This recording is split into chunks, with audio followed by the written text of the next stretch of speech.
योगी बड़े फैसले तो ले रहे हैं, नरेंद्र मोदी नजर रख रहे हैं, लेकिन उनके सामने 5 नए चैलेंज भी आकर खड़े हो गए।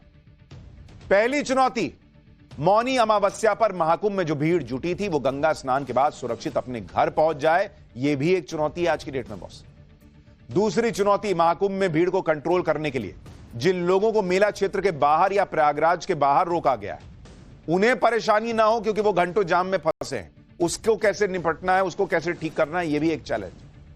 तीसरी चुनौती, कई लोगों का दावा है कि कल की भगदड़ के बाद उनके अपने लापता हैं, उनके बारे में जानकारी जुटानी पड़ेगी, उन्हें उनके अपनों से मिलाना पड़ेगा, उस पर भी रिपोर्ट दिखाऊंगा।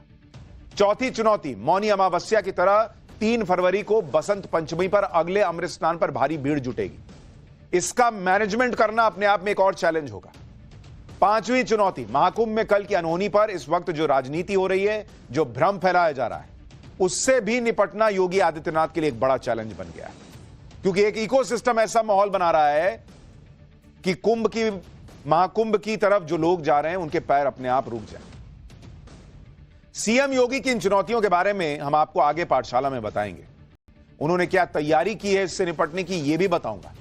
लेकिन पहले आज महाकुंभ में क्या हालात थे उसके बारे में बताता हूं, क्योंकि कल की घटना के बाद बहुत सारे लोगों के मन में बेचैनी थी, कई शंकाएं थी कि बॉस आज सब ठीक होगा भी या नहीं होगा। लेकिन आज महाकुंभ के अंदर जो तस्वीरें दिखी, उसने सारी शंकाओं और बेचैनी के बीच राहत देने का काम किया। मौनी अमावस्या पर हुए हादसे के बाद भी करोड़ों लोगों ने आज संगम में पवित्र स्नान किया, जबकि आज ठंड बढ़ी हुई थी, लेकिन लोग गर्मजोशी से भरे हुए थे। देखिए ना कैसे कोहरा है, ठंड रोकने वाला है, लोग पहुंचे जा रहे थे आज भी स्नान के लिए। महाकुंभ में 10 लाख कल्पवासी मौजूद हैं। कल्पवासी 1 महीने तक कल्पवास करते हैं। आज 1 करोड़ 15 लाख भक्त महाकुंभ आए।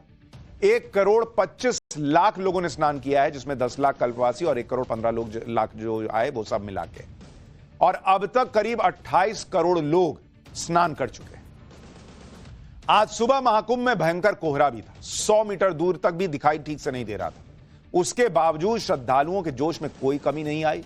अपने अपने मन में संगम में स्नान की भावना लिए लोग आ रहे थे, स्नान करके जा रहे थे। लोगों को विश्वास था कि वहां कोई अव्यवस्था नहीं होगी। लोगों को यह विश्वास था कि मोदी योगी ने जो व्यवस्था कर रखी है, जिसकी वजह से 28 करोड़ लोग संगम में स्नान करके सही सलामत लौटे हैं, वो व्यवस्था उनके भी काम आएगी।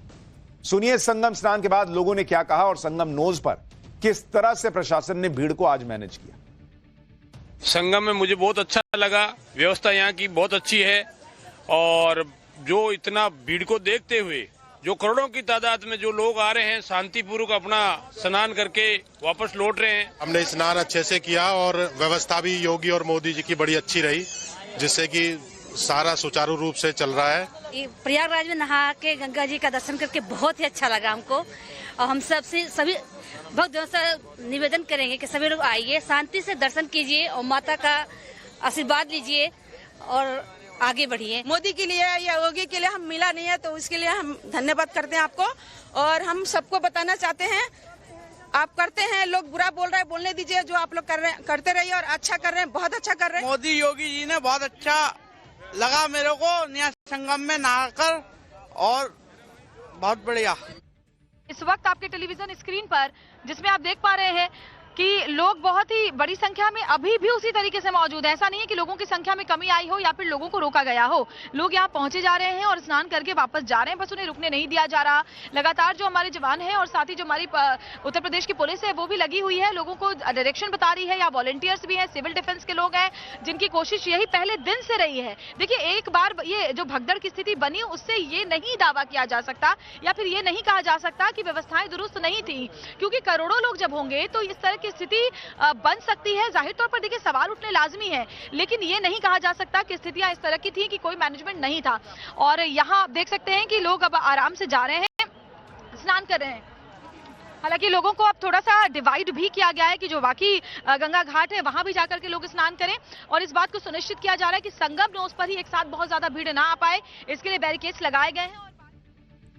कल हादसे के बाद लोगों ने सीएम योगी के आंसू भी देखे और अब एक्शन भी देख रहे हैं। आप देखिए कल से आज तक सीएम योगी ने क्या क्या किया है। कल रात ही सीएम योगी ने महाकुंभ में भीड़ के मैनेजमेंट को लेकर 5 बड़े बदलाव का ऐलान कर दिया था। उसके बाद महाकुंभ की तैयारियों को लेकर रात में एक विशेष बैठक की। 3 फरवरी को बसंत पंचमी पर अमृत स्नान की तैयारियों का जायजा कल रात में ही ले लिया। सीएम योगी ने प्रयागराज और आसपास के जिलों के प्रशासन को व्यवस्था टाइट करने के लिए कहा। इसके अलावा सीएम योगी ने मुख्य सचिव मनोज कुमार सिंह और डीआईजी प्रशांत कुमार को महाकुंभ भेज दिया है।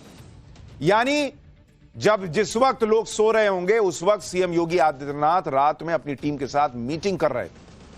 रातों रात महाकुंभ में व्यवस्था बेहतर करने के लिए काम कर रहे थे। प्रशासन भी आज पूरी तरह से महाकुंभ में लगातार मॉनिटरिंग करता दिखाई दिया। संगम नोज के पास वॉच टावर बना दिया गया, वो जहां से भीड़ पर निगरानी की जा रही है।